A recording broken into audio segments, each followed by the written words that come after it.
O homem não nasceu para chorar. Joel S. Goldsmith. Capítulo 6. Trazendo a graça na expressão ativa. Entendendo-se corretamente, viver os princípios do caminho infinito leva a uma vida pela graça, em vez de vida pela lei. No capítulo 8 da carta aos Romanos, Paulo nos diz que um ser mortal não está sob a lei de Deus, nem poderia estar, e que não é possível para um ser mortal agradar a Deus. Por serem mortais, as pessoas da terra ainda têm pecado, doença, morte, escravidão e pobreza entre elas. Pode ser difícil de acreditar ou entender, mas uma proporção considerável dos 8 bilhões de pessoas que vivem nesta terra estão em estado de fome e desnutrição progressiva. Como podem essas condições existir na Terra após 2.000 anos de cristianismo, 2.500 anos de budismo e 2.500 anos de taoísmo? A resposta não é simples? Aqueles que não estão sob a lei de Deus não são alimentados ou sustentados por Deus. De modo algum, eles recebem a graça de Deus. O Mestre Cristo Jesus disse: se alguém não estiver em mim, será lançado fora como um ramo e secará. João 15, 6. Participar da igreja no domingo de manhã ou pertencer a algum corpo religioso, mesmo o grupo metafísico mais avançado, não constitui permanência na palavra, e nem deixar que a palavra permaneça em nós. Pertencer a qualquer tipo de organização e mesmo acreditar nisso não faz nada por nós. Acreditar é sem dúvida um passo, provavelmente um primeiro passo, mas acreditar que existe um Polo Norte não o leva a ele. Depois de sabermos que existe um Polo Norte, ainda existe a árdua viagem para alcançá-lo. Totalmente diferente desse tipo de jornada é a jornada espiritual que leva à casa do Pai. A mera crença em Deus não é suficiente. Milhões de pessoas acreditam fervorosamente em Deus. De fato, em todo este mundo, há poucas pessoas sofrendo de pecado, doença, morte, falta e limitação que não proclamariam sua crença em Deus. Mas sua crença fez muito pouco por elas. Não salvou-as desses males. Existe alguém neste mundo inteiro que não sabe que os oceanos estão cheios de peixes, o ar com pássaros e a terra com carvão, petróleo, diamantes e rubis? Existe quem não saiba que o Sol, a Lua e as estrelas viajam em suas órbitas com tal grau de perfeição que suas posições podem ser traçadas com anos de antecedência e que eles viajam em sua rota com precisão de frações de segundo? Há alguém, portanto, que não consiga reconhecer que deve haver algo de natureza invisível, infinita, eterna e inteligente, que é a causa, o poder de manutenção e sustentação desses efeitos? Mas algo mais do que uma crença em Deus é necessário, e esse algo mais é a experiência de Deus. Vós, porém, não estáis na carne, mas no Espírito, se é que o Espírito de Deus habita em vós. Romanos 8, 9. Essa é a essência de todo o ensinamento espiritual ou místico de todos os tempos. Se é que o Espírito de Deus habita em vós. Se mantivermos a palavra viva em nossa consciência, se habitarmos no abrigo secreto do Altíssimo, nenhum dos males da terra se aproximará de nossa morada. E habitar significa viver. Não veranear, mas viver nele. Reconhecimento do princípio divino da vida. Acreditamos que existe um Deus porque podemos ver todos os efeitos de sua presença e atividade no mundo. E sabemos que por trás desses efeitos deve haver uma causa, a natureza da qual deve ser algo inteligente, amoroso, infinito, no poder, eterno e imortal. Mas agora há o próximo passo: fazer contato com ela, trazer essa causa para a expressão em nossa vida. A verdadeira função do caminho infinito, portanto, é revelar que há uma primeira causa, e o próximo passo é revelar que um contato com a causa deve ser feito e mantido. Todos os que estão no caminho que leva à experiência de Deus, algum dia terão de vir para algum ponto de onde possam observar este mundo, com a constatação de que existe uma sabedoria e inteligência infinitas que proporcionaram as riquezas deste universo para as pessoas.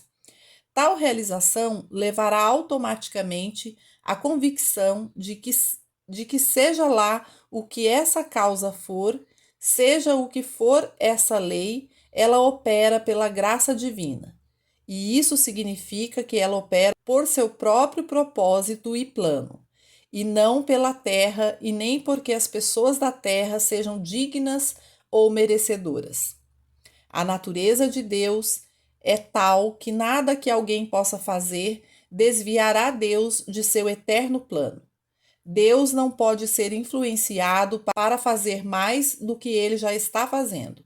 Nem há crime que qualquer pessoa possa cometer que irá parar Deus ou impedir que ele faça o que ele já está fazendo. Podemos manter Deus fora de nossa experiência individual, mas isso não impedirá nosso vizinho de receber a completa bênção da graça de Deus. É verdade que nós ou tornamo-nos beneficiários da graça divina ou impedimos seu fluxo e atividade pelo fato de aceitarmos a mente humana com sua crença em dois poderes, o bem e o mal. É isso que constitui a nossa humanidade. Essa é a razão do pecado, da doença e morte na terra, pobreza, privação, guerras e escravidão. O homem da terra. A mente humana aceitou dois poderes, o poder do bem e do mal, e o homem da terra vive nessa base. Você e eu somos esse homem da terra, e nós todos tivemos boas experiências e algumas más. Algumas experiências saudáveis e outras doentes. Algumas ricas e outras pobres. Isso é porque a mente humana, que é formada pela crença no bem e no mal, está no controle, e então somos uma casa dividida contra si mesma. Como meros seres humanos, muitos de nós conseguimos viver 60 anos, mais 10, 20 e às vezes 30 anos. Isso em virtude do ar, comida, exercício e, de certa forma, de estímulo mental.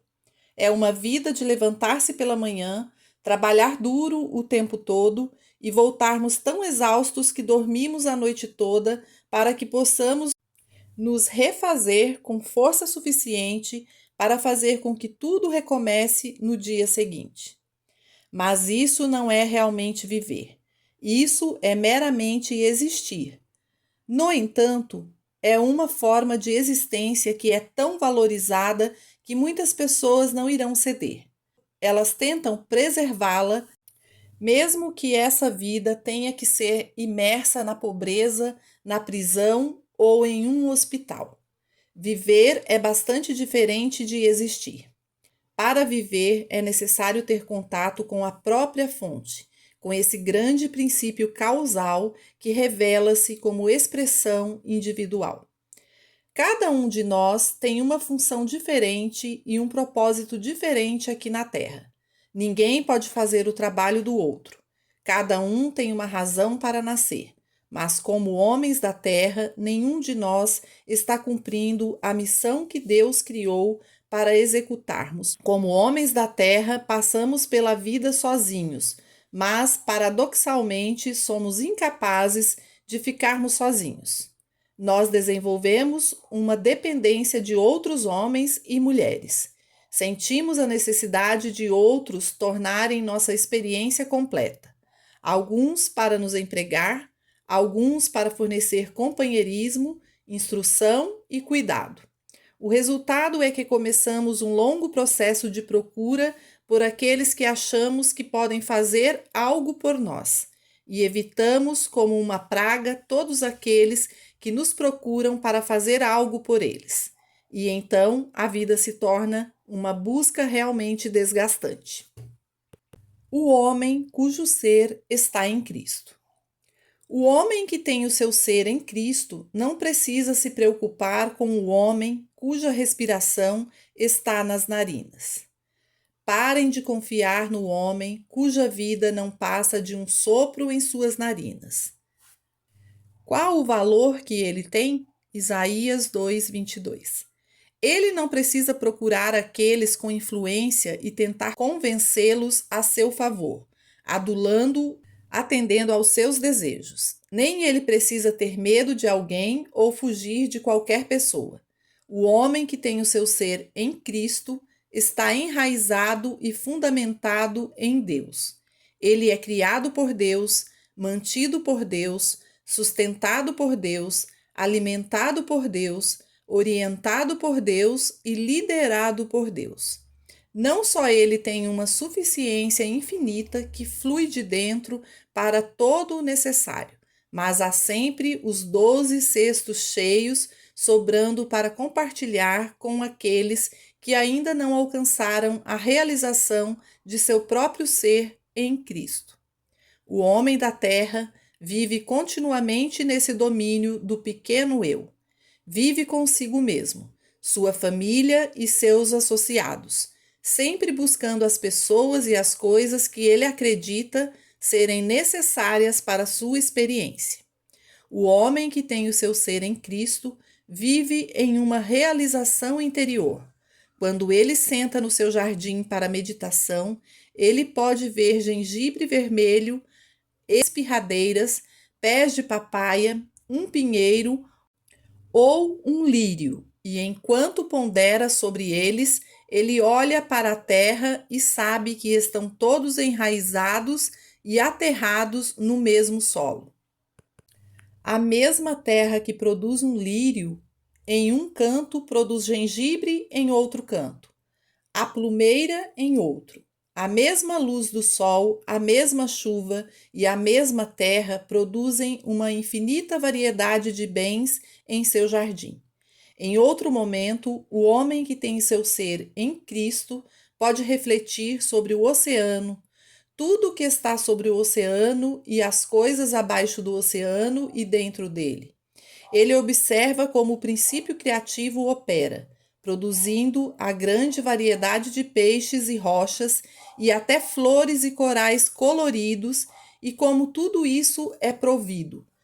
Como tudo no fundo do mar encontra o seu próprio caminho, quer tenha que nadar a favor ou contra a corrente.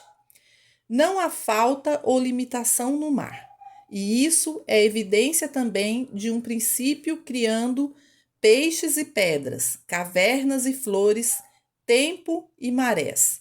Um princípio criando, mantendo e sustentando. E o mar apenas descansa em si mesmo e deixa essa grande presença permeá-lo e desempenhar suas funções. O homem que está ancorado em Cristo volta-se para dentro de si e entende que ele também se nutre de uma fonte inesgotável, que é causa e princípio criativo da vida.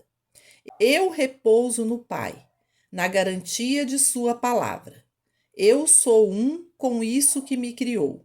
Eu sou mantido e sustentado por essa presença e poder infinitos, operando como minha inteligência, meu amor, minha vida, minha saúde, minha orientação e direção, e como meus relacionamentos com todos os outros do mundo. Eu não preciso procurar por nada externo, porque eu tenho dentro de mim carne que o mundo não tem, que o mundo não conhece. Uma infinidade de suprimentos e por isso eu nunca passarei necessidade. Tanto é que eu sempre posso compartilhar os 12 cestos cheios que sobraram.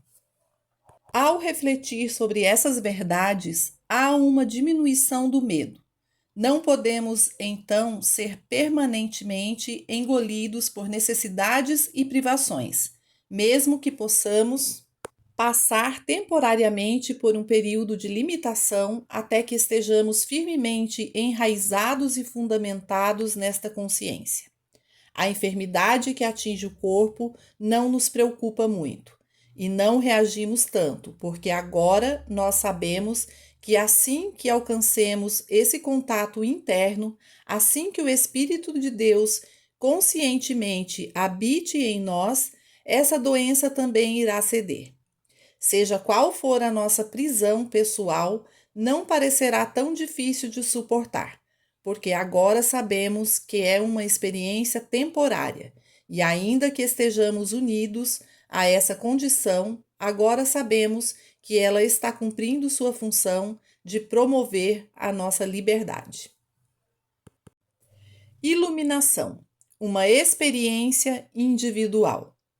A tarefa que se nos apresenta é fazer a transição de ser aquele homem da terra para se tornar aquele homem que tem o seu ser em Cristo.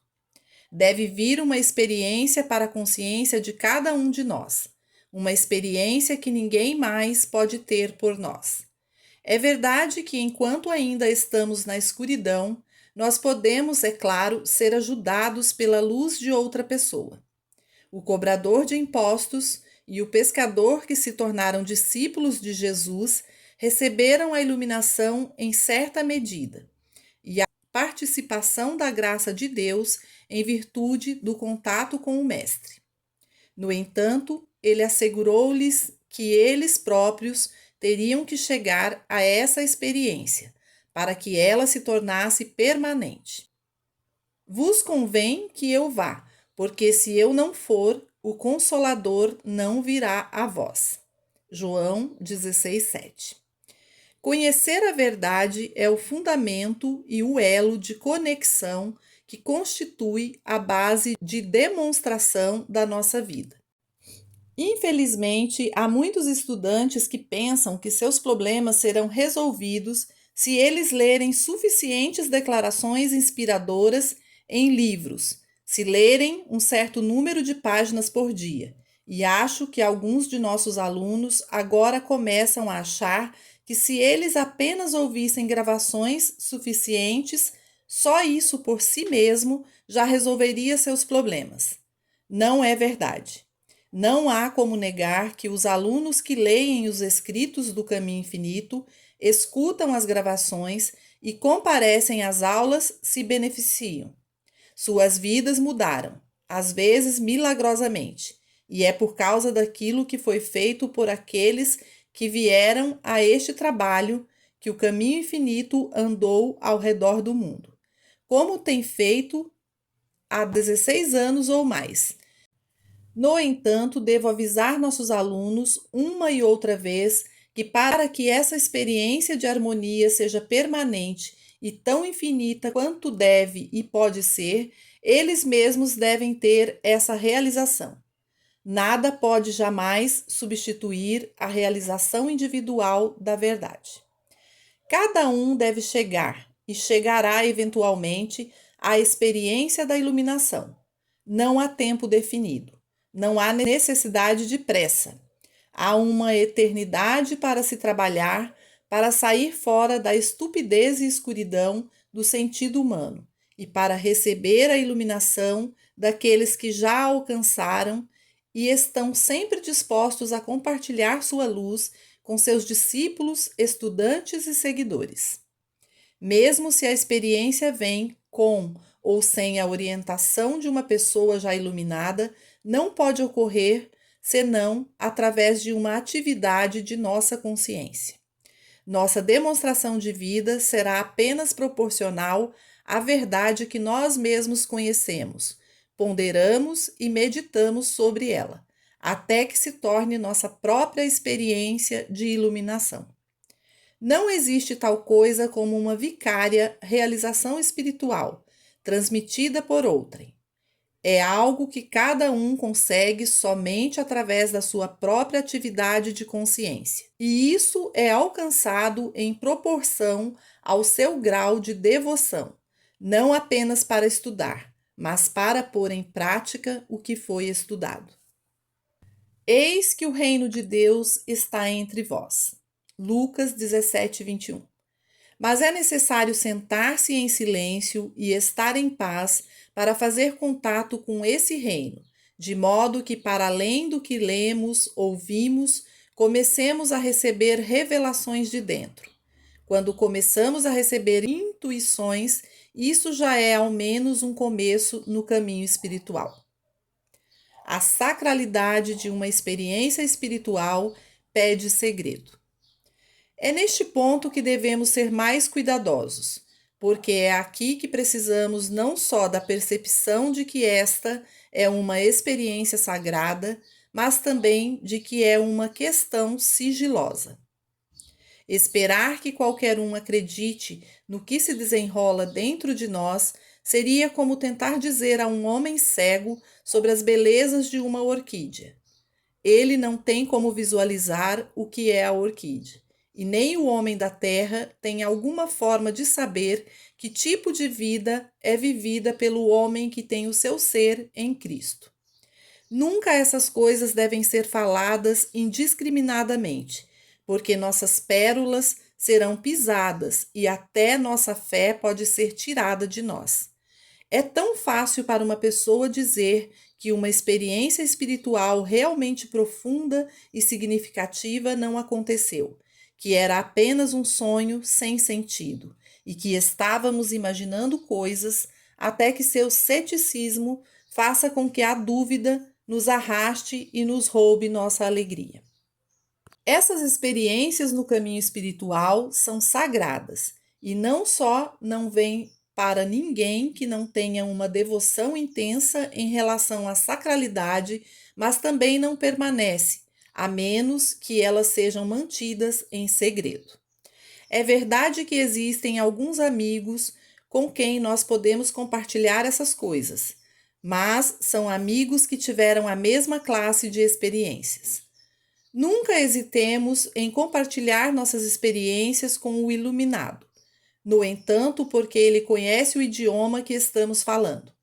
Ele sabe o que essas experiências significam, pois, em alguma medida, ele mesmo as teve. Se não exatamente as mesmas ou da mesma forma, ao menos teve o suficiente para saber que o que estamos compartilhando é a nossa preciosa pérola. Descansando no invisível. Ao meditar e ponderar sobre a verdade, chega um momento em que o clique ocorre por dentro, uma consciência definitiva de que algo aconteceu que nunca tinha acontecido antes, e a partir de então nós nutrimos isso.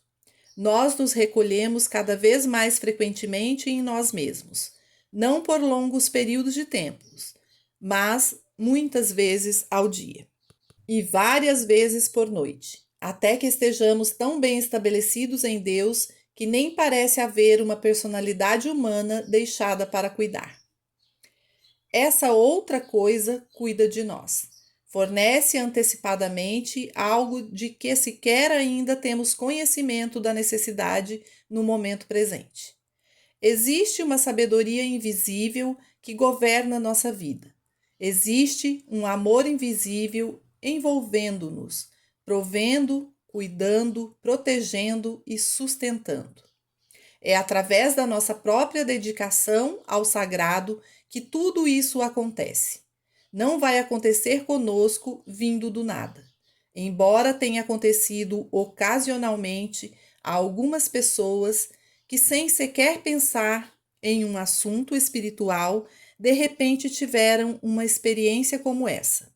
Só que depois, porque eles não sabiam nada da natureza do ocorrido, muitas vezes eles o perderam e não conseguiram recuperá-lo. Isso não é verdade para nós, porque quando temos a experiência, sabemos por que a temos. Sabemos que a presença divina, o Espírito Santo, desceu sobre nós. E nós sabemos que, como isso é verdade, podemos retornar novamente a essa tranquila interioridade e trazê-la de volta em uma expressão consciente, até que eventualmente chegue o dia em que isso nem será mais necessário e o Cristo realmente estará vivendo nossa vida. O nível máximo estará sendo alcançado e nos tornaremos tão estabelecidos nisso que realmente não haverá qualquer eu para cuidar. Algo invisível sempre está cuidando de tudo com antecedência. Tudo o que é do Pai, o infinito invisível, manifesta-se através do meu ser individual. Esta carne interna que eu tenho, que o mundo não conhece, aparece externamente como comida, na minha mesa. Esta água espiritual que eu trago dentro borbulha como vida eterna. Esse poder da graça divina, que agora é meu em virtude da minha unidade com Deus, torna-se minha ressurreição. E assim, meu corpo é levantado do túmulo da doença e da velhice, e é restaurado novamente à sua normalidade e harmonia. Como conscientemente percebo que sou alimentado a partir de dentro e que tudo o que o Pai tem está fluindo em mim e através de mim, até os anos perdidos do gafanhoto são restaurados. O dinheiro que foi perdido ou dissipado começa a retornar. As reputações que foram arruinadas são refeitas e o corpo que estava fraco e enfermo é restaurado para a saúde. Deste infinito, todas as coisas tornam-se novas. Tudo o que eu sempre precisarei será dado a mim por essa fonte infinita dentro do meu ser, cumprindo continuamente o plano de Deus como ser individual, trazendo nossas vidas em conformidade ao modelo mostrado na montanha. É possível a toda pessoa no mundo todo experimentar essa alegria, mas cada uma tem que chegar a ela individualmente. Ninguém pode fazer isso por mais ninguém. Toda a distância deve ser percorrida pelo indivíduo. Há aqueles que podem ser uma ajuda para nós, que podem encurtar o tempo e aliviar-nos de muitos dos encargos humanos de nossa experiência. Mas lembremos sempre que essas são dispensações temporárias. O alcance final é o que nós mesmos conseguimos através de uma atividade consciente de nossa consciência. Devemos conhecer a verdade conscientemente. Devemos entrar em nossa própria meditação, quer seja contemplando os mistérios de um jardim, o ilimitado oceano ou a grandeza de uma montanha inescalável. Devemos encontrar algo que possamos ponderar em nossa meditação, algo que nos levará eventualmente à realização do que está subjacente ao visível, o que permeia criando, animando, mantendo e sustentando. Tu conservarás em paz aquele cuja mente está firme em ti. Isaías 26. Na quietude e na confiança está o seu vigor. Isaías 30. Vou meditar sobre o Senhor todo o dia e toda a noite. Vou meditar sobre o Senhor. Levantarei os meus olhos para os montes, de onde vem o meu socorro. Salmos 121. Eu viverei e andarei, tendo meu ser na consciência divina. Eu habitarei na palavra e deixarei a palavra habitar em mim. Tudo isso deve se tornar parte da nossa consciência. Mas, além disso, temos a obrigação de aderir ao modelo que nos foi dado pelo Mestre, pelo qual moldamos nossas vidas para manter a vida espiritual. Em primeiro lugar, devemos rezar pelo perdão dos nossos próprios pecados. Não há ninguém nesta terra tão justo que não esteja pecando diariamente contra o Espírito Santo. Toda vez que damos falso testemunho contra um vizinho, toda vez que satisfazemos nosso ódio, medo, ciúme, animosidade, intolerância ou preconceito, estamos pecando. Os pecados não são apenas as principais ofensas contra a sociedade e os indivíduos que a maioria das pessoas tem de superar antes de entrarem na vida espiritual. Mas o pecado é algo que normalmente fazemos sem nem sequer considerar como pecado. É necessário, portanto, que rezemos com frequência e seriedade para sermos perdoados por aqueles pecados, por atos e omissões que podem estar nos sujando e nos impedindo de sermos transparentes, aqueles fragmentos de escuridão que vão se acumulando e ocultando a luz. O segundo passo é se envolver nesses momentos de perdão, em favor dos ditadores do mundo, especialmente aqueles que nos prejudicariam pessoalmente, perseguindo, mentindo ou enganando. Percebendo que isso é apenas a mente carnal e que existe apenas como o braço de carne, sem poder. Certifique-se de estar vivendo em uma atmosfera de amor contínuo e perdão, e mesmo que às vezes possamos nos distrair sem pensar, com sentimentos de ressentimento ou animosidade, vamos retornar e nos recolher rapidamente no silêncio e iniciar um período de auto-perdão, bem como o perdão de todos os outros. A vida não é para a glorificação de nós mesmos. Não temos o direito de procurar coisas para nós próprios ou para a nossa glória pessoal. Devemos mostrar a glória de Deus em nosso serviço à humanidade.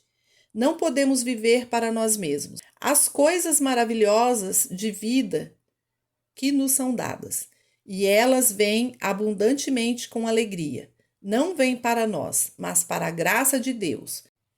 Mas a graça de Deus pode ser testemunhada e pode ser usada para o benefício da humanidade.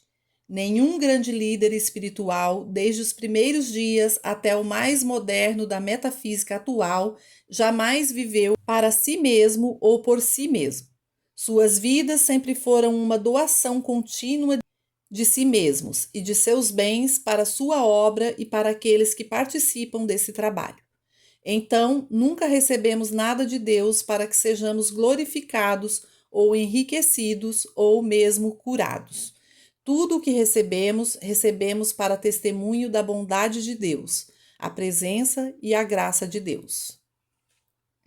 Instruções para um estudante. Devemos reconhecer instantaneamente as aparências de todos os nomes e a natureza como sendo a mente carnal que aparece como forma. Essas formas podem aparecer como pessoas, condições ou circunstâncias. Mas o nosso trabalho é o reconhecimento instantâneo da verdade de que, independentemente da forma, a substância de tudo isso é a mente carnal, ou a crença universal em dois poderes. Quando aceitamos qualquer forma ou aparência como algo por si mesmo, como algo separado da carne, separado da mente carnal, estamos no sonho. Mas se reconhecermos de imediato todas as aparências como a mente carnal aparecendo como forma, e compreendido, é claro, que a mente carnal é apenas uma crença universal em dois poderes e, portanto, não é ordenada por Deus, sem substância, sem lei e sem poder, sem causa ou efeito, então vencemos o mundo. Transcender o sonho realmente significa, então, o reconhecimento instantâneo de todas as aparências como a mente carnal, sem substância. Mensagem de gabinete. A vida não é uma barganha como pensam aqueles que vivem apenas da manhã para a noite, ou vivem dia a dia. A vida é uma experiência verdadeira somente quando rompemos os parênteses da existência humana e provamos o gosto da imortalidade aqui e agora. A vida não pode ser uma alegria para aqueles que só atentam para o lado mortal da humanidade. Ela torna-se prazerosa apenas quando podemos comungar com as almas de homens e mulheres, todos comungando entre si em associação espiritual. O sensualista encontra satisfação somente em ver a forma externa das pessoas, mas o paraíso, ele mesmo revela-se quando contemplamos a alma em comunhão com o espírito e a realidade uns dos outros. A limitação existe apenas no sonho da vida, não na própria vida. O medo existe apenas no sonho de dois poderes, não na onipotência. A doença existe apenas no sonho da mortalidade, não no ser imortal que você é e que eu sou. Rompemos as aparências da vida humana para chegar à eternidade. Nós rompemos os laços da limitação para experimentarmos a infinitude da graça de Deus. Nós quebramos os grilhões da mortalidade para revestirmos-nos da imortalidade.